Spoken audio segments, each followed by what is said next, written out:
People say, can you get me into Bed Bath & Beyond? Can you get me here? Absolutely. And even help you get connected with the sharks on Shark Tank. And I saw that, that just broke my heart.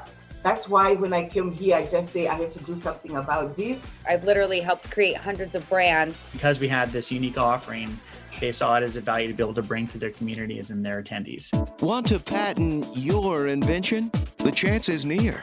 You've given it heart. Now get it in gear. It's Passage to Profit with Richard and Elizabeth Gearhart.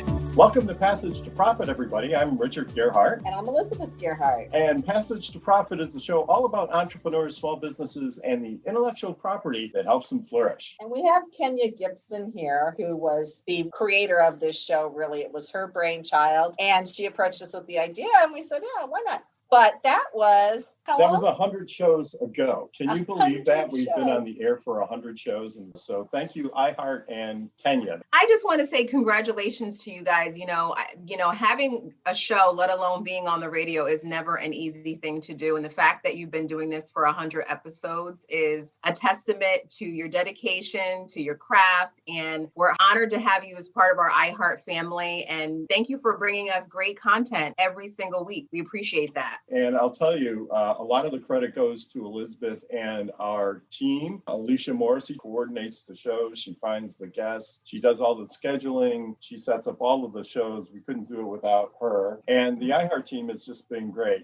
Scott and Noah in production have been fantastic. They always make us sound better than we really are. And it's just such a pleasure to be working with iHeartRadio. It's a wonderful company, and we're really pleased to be with you. So thank you very much. What's really cool about today is that one of our very good friends who was so supportive, especially at the beginning, and was an early presenter on the show, Lisa Ascolese, is here with us. I am so psyched. Yeah, she was one of our first guests. So good to see you, Lisa. Who else is going to be on the show? We have some great presenters on the show today, so stay tuned. We have Bongai Maioli, and if you could make a difference in someone's life with $25 a month and keep them out of sexual slavery, would you do it? This is what she started doing. I'll let her tell the story. It's amazing. And we have Michael Blue. He has an event company. So, a lot of event companies really hurt during COVID, but he's really figured it out. So people are going to be having events, You really want to hear how he does this. And then Heather Mariana has natural beauty products, and she sent me some, and I got to tell you, they smell so good. So stay tuned. Listen to all these people talk about their businesses. They're fascinating people, and their stories are wonderful. And it's our 100th anniversary episode, so I'm very excited about that too. But before we get to our guests, let's do a little bit of intellectual property stuff. Yeah, since Gearhart Law, Richard's law firm, sponsors the show and pays for it to be on the radio, we do like to talk about intellectual property. The first question that I have for our audience, we know that there's a lot of intellectual property aficionados out there. Can you copyright a chicken sandwich? Don't all answer at once, okay? Because you wouldn't think that you could copyright a chicken sandwich. And if you think that you can't, you'd be right. There was a chef in Puerto Rico not so long ago. His name is Norberto Colon Lorenzana, who claims that he invented the chicken sandwich back in the 1940s. And he claimed that he had a copyright on it, and he sued Church's Chicken for damages and royalties on the concept of a chicken sandwich. Well, thank goodness he didn't win, because how would it be if nobody could make a chicken sandwich except him? I mean, civilization as we know it would cease to exist for sure. But he went to court, of course. This is America. You can sue anybody for anything. And the First Circuit declined, said, no, you can't copyright a chicken sandwich. And then the Court of Appeals, he actually appealed this case. And the Court of Appeals said, no, you can't copyright a chicken sandwich. And what the judge said was, and I quote, a recipe or any instructions listing the combination of chicken, lettuce, tomato, cheese, and mayonnaise I'm getting hungry. on a bun to create a chicken sandwich is quite plainly not a copyrightable work. So I guess if you have food products and you want to get a copyright on them, you're out of luck, at least if you show up in front of this judge. So we have IP in the news, and I just wanted to say a little bit about what the USPTO has said, United States Patent and Trademark Office. And on December 31st, the director of the USPTO, who is the Undersecretary of Commerce, for Intellectual Property put out a letter. And that's interesting because the United States Patent and Trademark Office is under the auspices of the Department of Commerce. It's a federal agency. So all patents are federal. So we had been saying throughout the year, everything we've been doing with the USPTO for years has been electronic. So he said that they actually were in a very good position to do everything electronically. And what I found amusing was he said, in fact, we're examining patent applications faster than last year. So maybe they're having fewer meetings. That has to be the only explanation, right? You know, everyone's been working from home for a while. But they were going full bore, as were we. And they did have a few compensations for people because of COVID. Like if you accidentally did something late, they were a little more lenient. They moved some deadlines. And we did a blog about that. But anyway, one thing they did was they did a fast track program for COVID inventions. And, you know, investors aren't going to put a lot of money into any project or invention unless they think that they'll get some of that money back. Some might be totally altruistic, but these drugs and vaccines cost millions of dollars to develop. So they developed a program that allowed any kind of device, medical device, vaccine, mask, medicine, or anything like that to go through the patent office more quickly.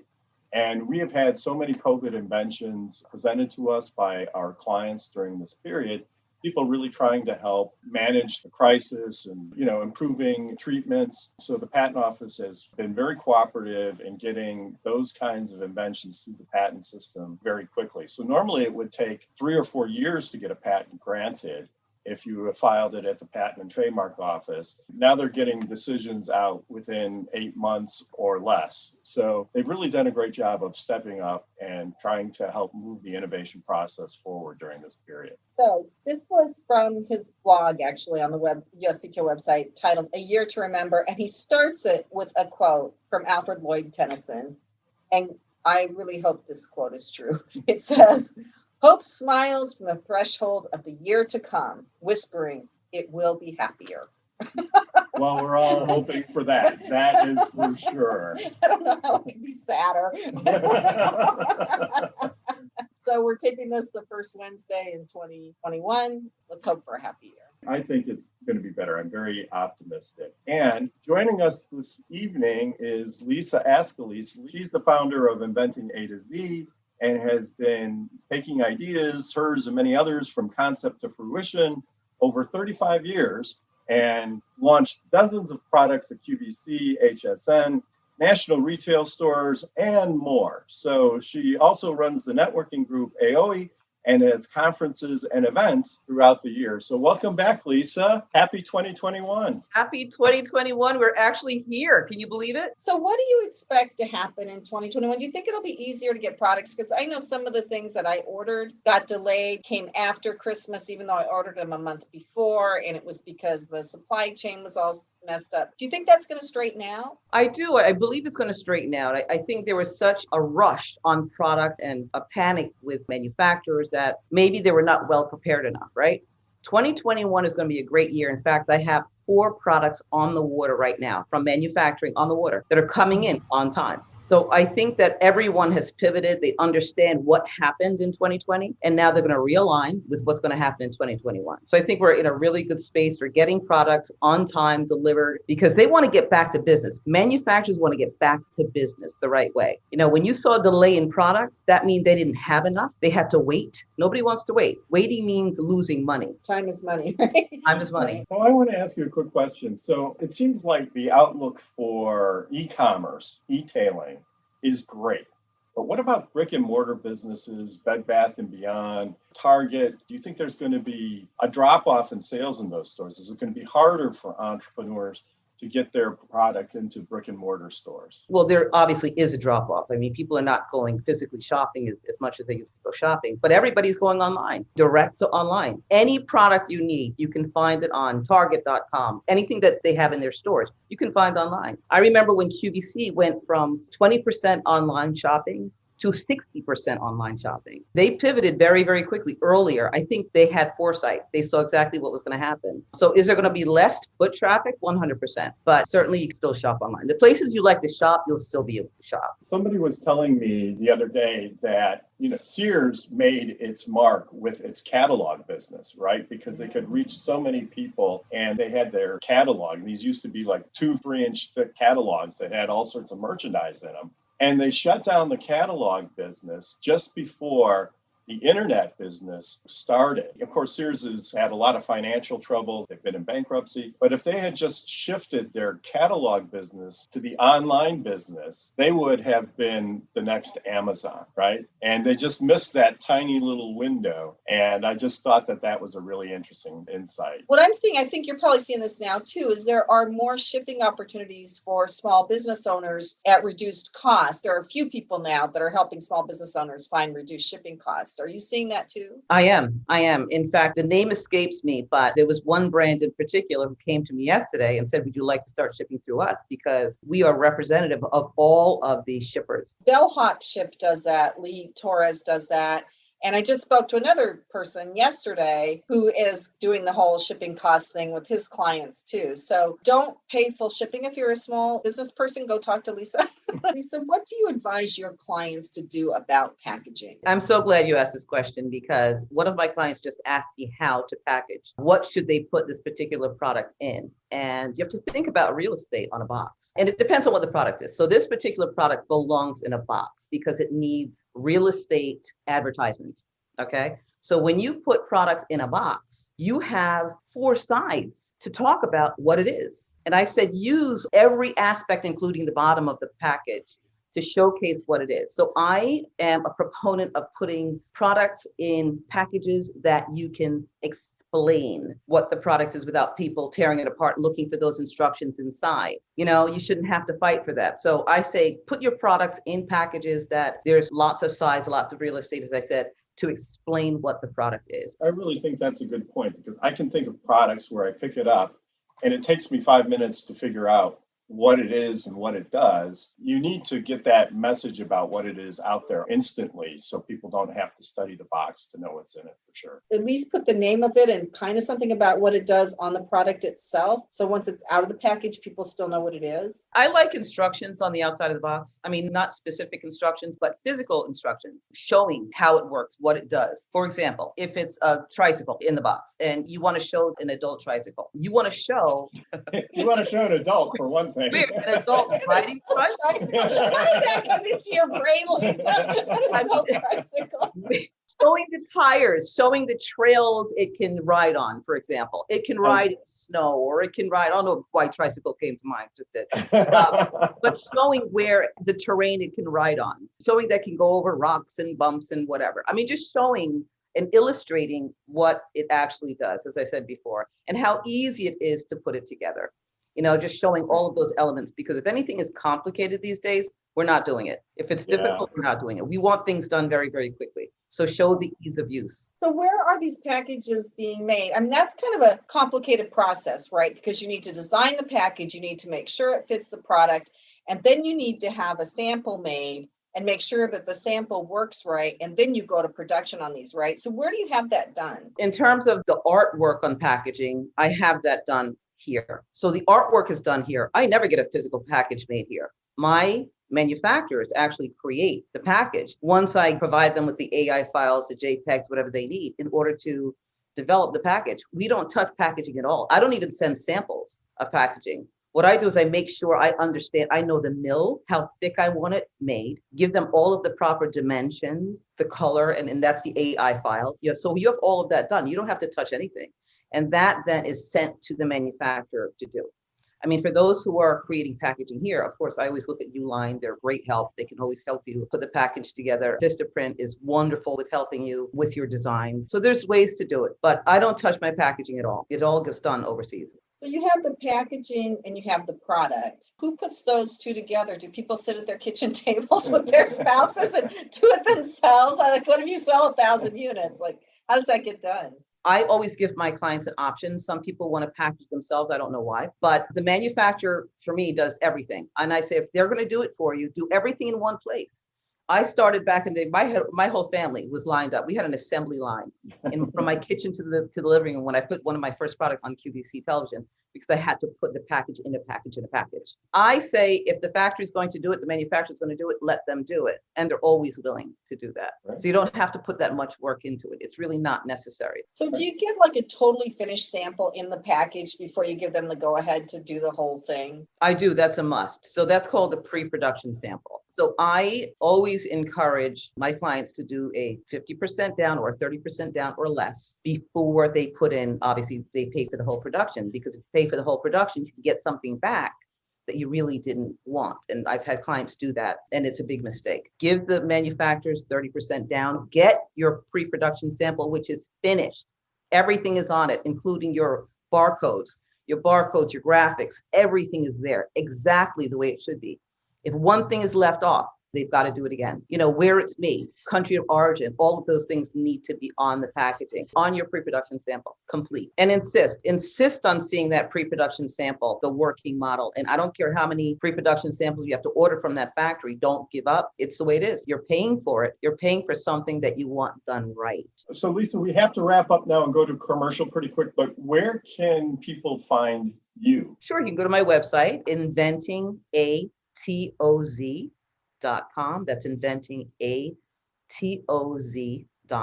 Thank you for all of your wonderful advice, and I'm sure many of our listeners have found it really, really helpful. We'll be back right after this message. This is our 100th show, everybody, so stay tuned. We have a lot more to come on Passage to Profit with Richard and Elizabeth Gerhardt. What are entrepreneurs' most valuable assets? Their passion and ideas. We can't protect your passion, but we can protect your ideas. Trust Gerhardt Law to protect your ideas with premier patent, trademark, and copyright services. There's never been a better time to start your own business. Contact us at GerhardtLaw.com. At Gerhardt Law, we have years of experience protecting entrepreneurs' ideas and brands using patent, trademark, and copyright protection. So if you have a new consumer product, a new software application that you're planning to build or sell, or a brand or company name that you want to protect, contact the experts at Gerhardt Law. www.gerhardtlaw.com. Don't let the wrong protection strategy ruin your business. All of our attorneys are passionate about protection and are licensed and qualified to represent you before the United States Patent and Trademark Office. Don't start your project without calling us first. Contact Gerhardt Law on the web at GEARHARTLAW.com. Together, we can change the world. This ad has been read by a non-attorney spokesperson.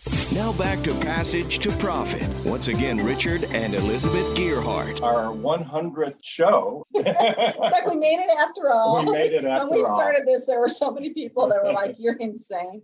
And they we still are. say that about They us. still say that, but they didn't think we'd last this long, but we did. And it's time for Power Move with Kenny Gibson. So tell us what's on Power Move today. So this is our first official power move of the new year, and I thought it would make sense to talk about the legendary Howard Stern. So everybody knows who Howard Stern is, right? He is what we consider radio royalty. Some like him, some don't. But as they say, there's no such thing as bad press.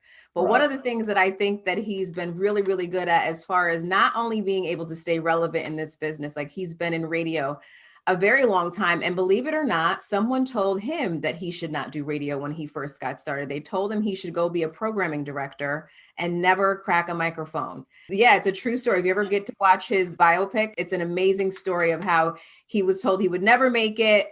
He got on the air, he was able to create a brand for himself, and the rest is history. And he did something pretty iconic going into 2021, and he inked the highest paid deal in radio history. He's going to be getting $120 million a year from Sirius XM to continue his radio show and to continue his radio show from home. So who wouldn't pass that deal up? How many listeners does Howard have? Oh man, if I had to guess, I mean, I know when he was on the broadcast terrestrial side, he had probably at least, I would say maybe 5 million plus listeners a week, right? And then on the Sirius XM side, I would say he's probably somewhere in that realm. And the difference is that's paid listeners, right? So it's like, you think about people who listen to regular broadcasts for free. You actually have people who are just subscribing to Sirius XM just for him. So there's a Howard package and everything. So he's making them a lot of money. Was he the person who was the impetus behind coining the term shock jock? I think someone gave him that name.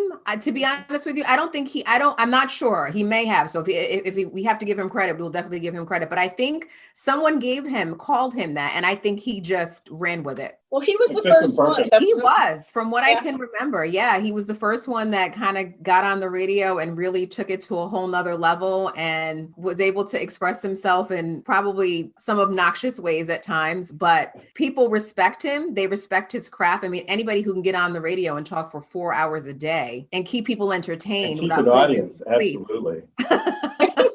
is pretty incredible. I mean, iHeart, though, has some luminaries as well, right? I mean, Charlemagne, I've heard his audience is around 8 million people, right? And I don't know about the morning show with Elvis Duran. I mean, he's got to be up there, too, in terms of listenership, right? For sure. I mean, you're talking about over 85 plus markets they're in as well. So, the listenership doubles and quadruples when you're syndicated. So, I mean, radio is a real syndication game right now going into this next era. I'm going to tell a shocking story All now. right, tell a shocking story. I normally spend this time talking about Fireside. I kind of took a little time off, but Fireside is going strong. I've got a lot of videos to post. I'm really enjoying it. But we had a personal situation. Big question that I think it brings to mind for entrepreneurs and everybody else is, when do you decide it's not working? All I wanted for Christmas was a cat. And we had 2 already. I wanted a 3rd cat. And so I went online, found one at a foster, went to the shelter, met the foster person, did everything I was supposed to do. I'm walking out of the shelter with the cat, and the woman says, "Oh, by the way, you have to give her this medicine in her food every morning." And I'm like, "What medicine?" "Oh, it's cat Prozac." I'm like, "No, I think I'm making a mistake." So I get her home. The cat will not eat. So can't take the Prozac. So can't take the It gets crazier and crazier. I call the shelter. I'm like, "This is not working." And they're like, "Oh, give it more time." And I'm like, "No, this is a mistake." And they're like, "No, it's not. You just need to be." And I've had cats my entire life. I was born next to a cat. So I know when it's a mistake, but they're talking me out of it. Richard's neutral. Talked to a good friend who is like a no BSer person. And she tells me, take it back. And if they won't take it to a different shelter. I really hated giving up. I've never, ever I've had shelter cats my whole life. It just cowered under this bookshelf. I couldn't get it out. So I said, "Richard, can you help me get it out?" Biggest mistake of my life. So he sticks his hand in there to pull this feral cat out. That's not on Prozac when it's supposed to be. And he doesn't have gloves on, and it bites him so hard and so deep that his hand swells up the size of a balloon. You can see my scars if you magnify this video. So he ends up in the hospital for a week. For 5 days. We get the cat back in the carrier, and I take it back to the shelter. So I just want to say, if you ever get the chance to go to a hospital, avoid it like the plague, especially a hospital that's preparing for a large influx of COVID patients. It's a good thing you came this week.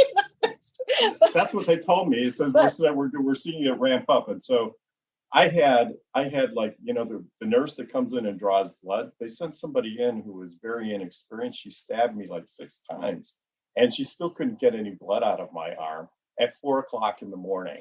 And they had me on 3 different types of antibiotics. And of course, everybody I speak to says, "You're in the hospital for a cat bite? What's wrong with you?" And so I will just say that was totally unexpected. And we paid a price for that cat. Let's put it that way. But the story is not over. So I gave up on that cat, but I still wanted a cat. And Richard's like, "I don't know."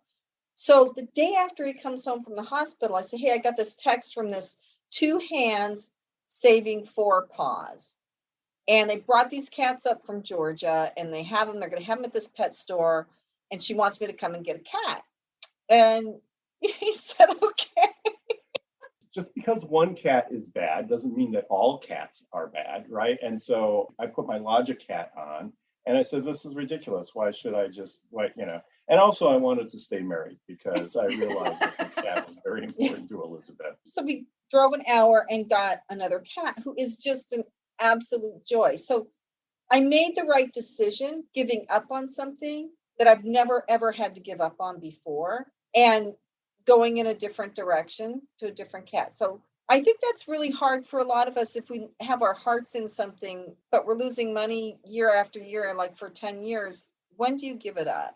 So sometimes you just have to admit you made a mistake and give up and go in a different direction. I like that, going in a different direction, not necessarily giving up on what it is that you really want and your passion, but, turning things around a little bit. I like that. And you're a saint, Richard.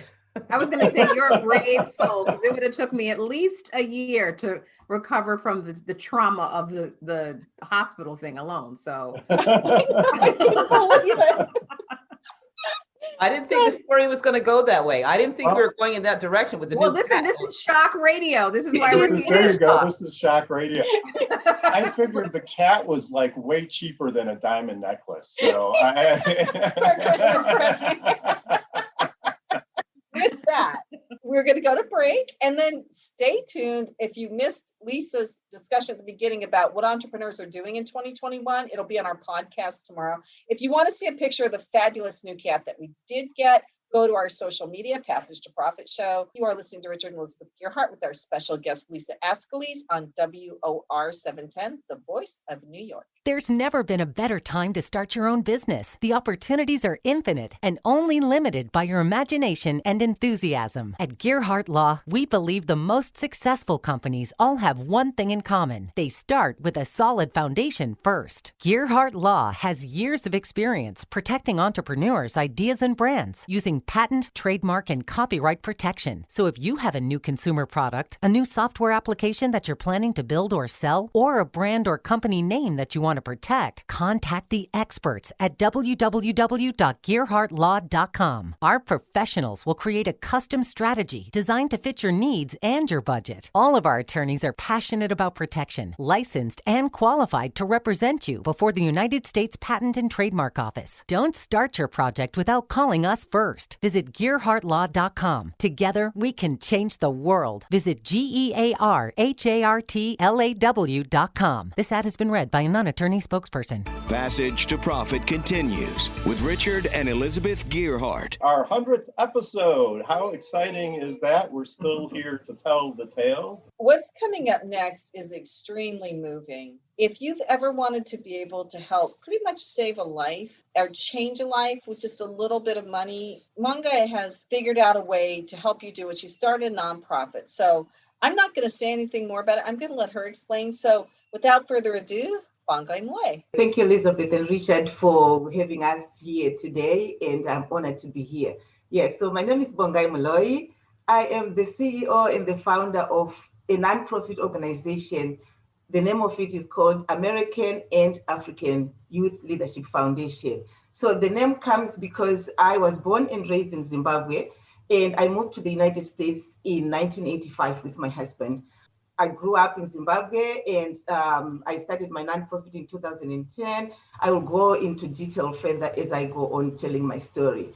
But today we are in 2021, and believe it or not, a lot of worldwide, a lot of girls are robbed of their education. They are robbed of their health.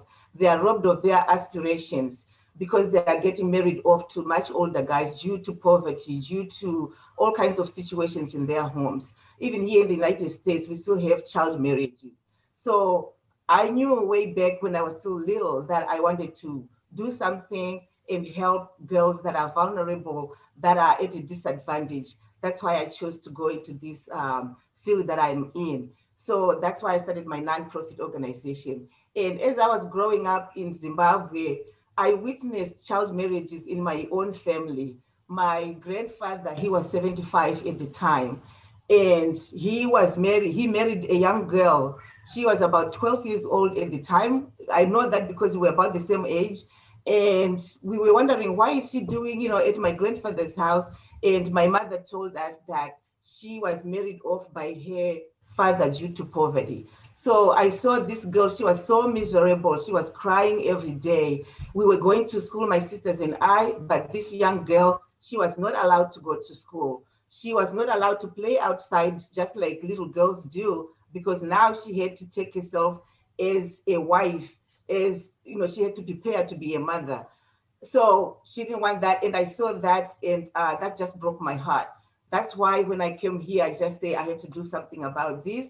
Anyway, this young girl ended up running away 2 years later, and I am thankful that she didn't have any kids with my grandfather before she ran away. And but there are a lot of girls that are in the situation. They end up being mothers at age 12, 13, and 14. So that's, those kind of stories, it just, make me want to do more of what I do. What you do with your nonprofit is you get money from people, and then the families will let the girls go to school if somebody gives them money, right? Absolutely, For that. yes. Otherwise, the girls, they're too poor. If there's a boy, the boy gets to go to school, but they're too poor to see the value in sending a girl to school. So this 12-year-old girl, I think you said your grandfather was 75 or something. Yes. And she has to have a baby with him at like 13. Yes. Wow. And that just ruins her whole life. She can't get any education. And then the guy dies, right? Yes. Yes. Actually, my grandfather died 2 years after she ran away. So that means if she had had a child with him, she was going to be a single mother at age 12 or 13. And she had to figure out how to raise this child. She had to figure out how to survive because she didn't go to school. She has no skills. So she has to figure out a lot of different things. And she's still a child herself. So for her to figure all that out, it's like life ends, once that happens. How can you prevent these marriages from taking place in the first place? Is there anything anyone can do? That's what I'm doing right now. My organization, we go in, I work with one particular community in Zimbabwe, which is like the rural area. Mostly in Zimbabwe, we still have that law that says 18 and below, you are still a child, you are not allowed to get married. But in these rural areas, a lot of people don't follow those rules. It still happens today. So my organization will go and we select these girls that are getting married off because they are going through a lot of gender biases. So the families, they are poor and they will opt to send their boys to school and leave the girls behind. Because as they grow up and they go through puberty, now they have to be trained to be a mother, they have to be trained to be a wife.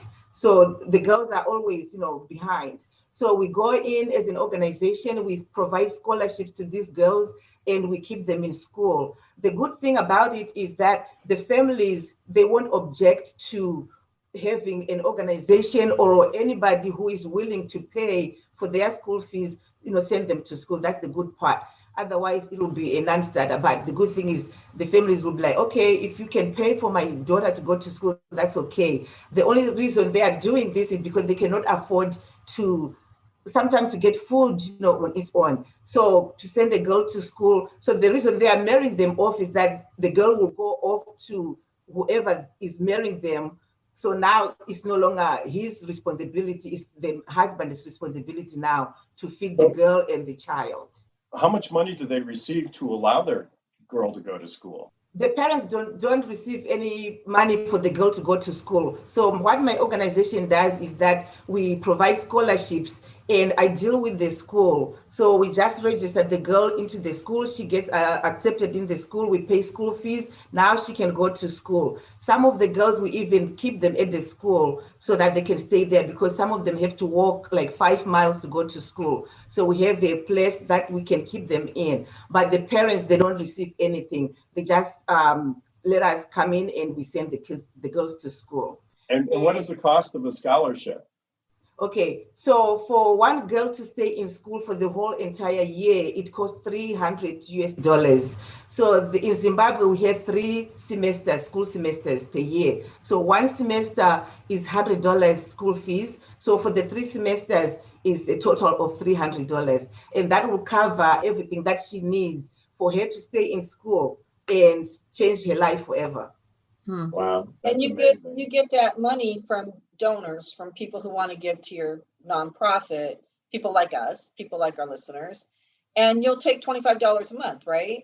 Yes. Anybody who wants to sponsor a girl, which is $300 a year, we break it down to $25 a month. A lot of people that are sponsoring girls now, they go on our website, they sign up to be a monthly donor or sponsor. So every month, if they come on the 20th of each month, so every 20th of the month, it automatically goes to our account, our nonprofit organization account. And I just sent the school fees for January, for the beginning of the year semester. So every semester begins, I send the fees for all the girls to the school. I don't send it to the families. And what is your website again, so our listeners can go there now and sign up? Yes, so the website is www.endchildmarriages.org. And if you go there, you can just click on the site, and it's very simple. Everything is step by step, and you become a sponsor. And once you become a sponsor, I will give you the picture of the girl that we select to be your sponsee, and you will get her story, why she is in the program, because there's a lot of different stories. And you get to get school progress. Every end of the semester, you get a progress report of how she's doing in the school. We're glad that you're out there doing this work. So thank you very much for being on the show. Thank you for having me here. Passage to Profit. We have to go to a break now. That was a real heart tugger story. We'll be back right after this. Hi, I'm Lisa Ascolese, the Inventress, founder, CEO, and president of Inventing A to Z. I've been inventing products for over 38 years. Hundreds of products later and dozens of patents. I help people develop products and put them on the market from concept to fruition. I bring them to some of the top shopping networks in the world: QVC, HSN, eVine Live, and retail stores. Have you ever said to yourself, someone should invent that thing? Well, I say, why not make it you? If you want to know how to develop a product from concept to fruition the right way, contact me, Lisa Ascolese, the Inventress. Go to inventingatoz.com, inventingatoz.com. Email me, lisa@inventingatoz.com. Treat yourself to a day chock full of networking, education, music, shopping, and fun. Go to my website, inventingatoz.com. Now back to Passage to Profit. Once again, Richard and Elizabeth Gearhart. We're also on any number of your regular podcast formats. You can also go to our website and find us there. And our YouTube channel, if you want to see what we look like, if you haven't already. And we have a lot of social media too. It's all Passage to Profit or Passage to Profit Show. And you can see the beautiful flowers sitting between Elizabeth and I, given to us by iHeart and Kenny Gibson for our 100th show anniversary. Now we're on to Michael Blue, talking about events at Event Hub. Tell us about your project. Thanks for having me on your show. And I love it so far. I'm also a cat rescuer myself, so I love that story. And I know that that's not going to happen in the next one. The next one's going to be an amazing cat. So Event Hub is a sponsorship platform for events, meaning that we work with festivals, fairs, expos, sporting events, and we help, if you could think about essentially Airbnb for booth and sponsorship space at events and traditionally live events. That's essentially what Event Hub is at its core. Now, during COVID, no live events. So what do you do? Right. And what we did was we talked to our customers, talked to the community, and realized that, there were a lot of these billion-dollar startups doing these video conferencing apps like your Hopins and such, but there was no one really attacking the need for consumer event engagement and really building a platform that allowed attendees to easily navigate, discover, and engage with entertainment-focused events, and then that had sponsorship deliverables for brands to be able to engage with those attendees through those virtual consumer events. So 2020 was a big year of adapting for us, and we were able to come up with a virtual expo that was specifically focused, specialized very well for consumer events and consumer event sponsorship online. So give us some examples of some events that you've done. Yeah, we ended up working with all three of the top largest US marathons last year: the New York Marathon, Chicago Event Management produces the Bank of America Chicago Marathon, and then this group Inventress that produces the expo for the Boston Marathon.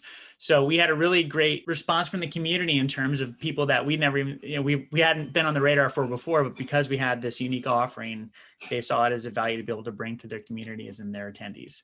On the other side, we work with events because of this, like the American Cancer Society and the Assistance League East Side, and really great nonprofits that do good community work and do a lot of good, especially in 2020 when there's been such a struggle across the board. How does a marathon look on video? Is it a lot of people on treadmills, or what is the format there?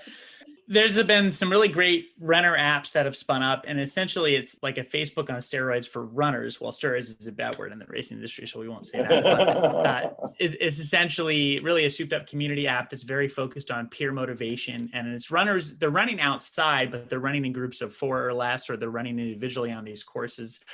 Some of the races have people run the circuit, and they just do it at their own pace, or some just run it wherever they're at, and then it clocks it. And it's more about engaging with the community, sharing what they love about the race in a live version year and things like that.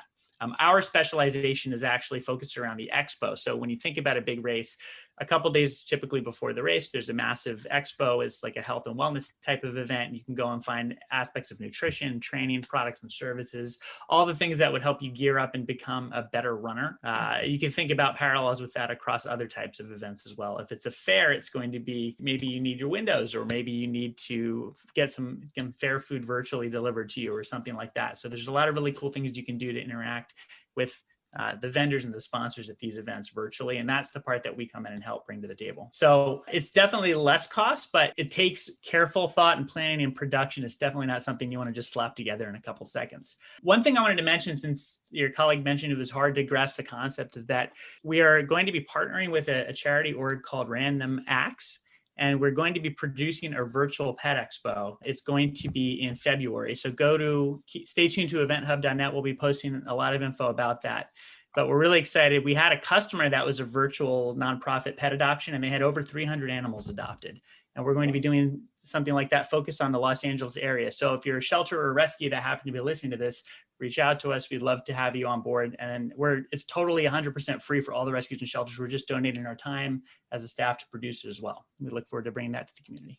Awesome. I love that. Thank you. Thank you very much, Michael. Yeah, and it sounds like your company is up and running, eventhub.net, and you'll be able to catch the latest events and maybe even schedule one of your own. So we'll be back with more Passage to Profit right after this. What are entrepreneurs' most valuable assets? Their passion and ideas. We can't protect your passion, but we can protect your ideas. Trust Gearhart Law to protect your ideas with premier patent, trademark, and copyright services. There's never been a better time to start your own business. Contact us at GearhartLaw.com. At Gearhart Law, we have years of experience protecting entrepreneurs' ideas and brands using patent, trademark, and copyright protection. So if you have a new consumer product, a new software application that you're planning to build or sell, or a brand or company name that you want to protect, contact the experts at Gearhart Law. www.gearhartlaw.com. Don't let the wrong protection strategy ruin your business. All of our attorneys are passionate about protection and are licensed and qualified to represent you before the United States Patent and Trademark Office. Don't start your project without calling us first. Contact Gearhart Law on the web at GearhartLaw.com. Together, we can change the world. This ad has been read by a non-attorney spokesperson. Passage to Profit continues with Richard and Elizabeth Gearhart. And our special guest, the Inventress, Lisa Ascolese. We have been talking to fabulous entrepreneurs and people doing good in the world on this show. If you've missed any of it, our podcast comes out tomorrow on iHeart and all the major podcast platforms. So now I'm going to introduce Heather Mariana. She has natural skin products, and she sent me some before Christmas. And when the girls were home, my daughter and my soon-to-be daughter-in-law, we had so much fun with the samples that she sent, and they smell so good. So that's all I'm going to say. So welcome, I'm so Heather. glad you liked it. Yeah. Thank you for having me. First of all, I'm glad you like the products. My name is Heather Mariana. I am the founder and CEO of Beauty Kitchen, an all-natural skincare company. I'm also the co-founder and chairwoman of Mariana Naturals, which is my Canadian brand that is going public on the Canadian Stock Exchange. So I'm so excited about that. And we create all natural skincare and products for men and women. What makes our products different is we actually own the factories where all of our stuff is made. We don't have any middlemen, so we are the manufacturer. What's great about that is not only can I create my own brand, but we've helped hundreds of other people and other brands create their brand as well by offering women who want to maybe start their own skincare line and maybe don't have the money to, as you know, maybe order 10,000 units and do packaging and all these things like Lisa was talking about. It can get kind of expensive. We can offer low minimums. I can help them design their products, their labels, formulate if they want a skin cream or a spray or all that, and get them off and running. That's interesting. So you help other entrepreneurs use your products as a base to make their products. Yes. That's awesome. So how Yes. did you decide on that market? How did you decide on that niche? I decided to do that. Honestly, it was a few years ago. We decided to do the private label thing when a friend of mine actually came to me and she wanted to start her own skincare line.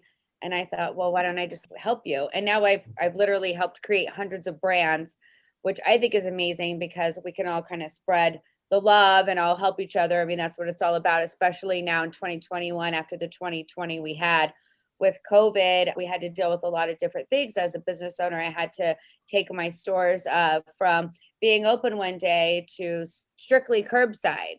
And it was a lot of learning and a lot of adapting in 2020. So I think going into 2021 for my company, we're focused on a lot of different things and, you know, kind of trying to stay ahead of the curve. We actually just launched a new skin diagnostic tool, which launched January 2nd. I'm so excited about it. If you go to beautykitchen.net or mariana.ca, you can scroll down to skin diagnostics. And it actually uses AI technology that will scan your skin and give you a skin score. So you'll get wrinkles, dark circles, texture, scores, and it'll show your skin age.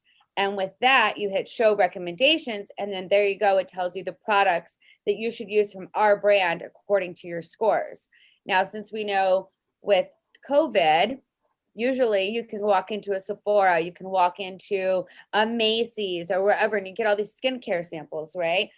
Or you can talk to some girl and ask her what to use for your face, and they don't know your skin. They're just an employee. They don't know every brand. They're just going to try to sell you the most expensive thing. So since you can't get advice, you can't get samples, you can't do all that stuff, now you can just go to our website, scan, and it gives you exact products for your skin scores. So where is your factory located? We have 3 factories and a shipping warehouse, and we are located in Boulder City, Nevada, which is just outside of Henderson, outside of Vegas. Okay, the other question I have is MSDS sheets, material safety data sheets. Yeah. Do you provide those and do you do the testing? Yes, and I have the COMs, GMP, all that stuff. Okay, and the other thing is, what is your background in skincare? You might have mentioned that before. No, I actually started in my garage. Well, I started making skincare when I was like a teenager because I had really bad skin. And I quit my corporate job, long story short, 2012.